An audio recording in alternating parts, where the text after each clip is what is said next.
একটা ফিটনেসবিহীন রাষ্ট্র আমাদের উপরে চাপিয়ে দিয়ে গিয়েছে, এই প্রজন্মের উপরে চাপিয়ে দিয়ে গিয়েছে। আমরা বলেছি এই প্রজন্ম, আমরা ভবিষ্যৎ প্রজন্মের জন্য একটা ফিটনেসবিহীন রাষ্ট্র দিয়ে যেতে পারি না। এটা আমাদের দায়িত্ব। আপনাদের সন্তানরা যারা জীবন দিয়েছে, যারা আজকে এখানে একজন শহীদ পরিবারের বাবা রয়েছে, গস্ত প্রতিষ্ঠা না হওয়া পর্যন্ত আমরা 5ই আগস্ট যে গণভবনে গিয়েছিলাম, আমরা যেই লক্ষ্যে মার্চ টু ঢাকা করেছিলাম, সেই লক্ষ্য অর্জিত না হওয়া পর্যন্ত আমাদের লড়াই চালিয়ে যেতে হবে। আমরা বিপ্লব এবং গণ অভ্যুত্থানের মধ্যে ফ্যাসিবাদকে উৎখাত করেছিলাম।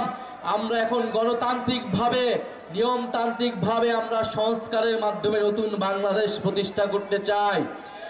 প্রিয় সুনামগঞ্জবাসী, আপনারা দেখেছেন কিছুদিন আগে মাইলস্টোন কলেজে বিমান বিধ্বস্তের মর্মান্তিক ঘটনা ঘটেছে। আল্লাহ তাআলা এই পরিবারগুলোকে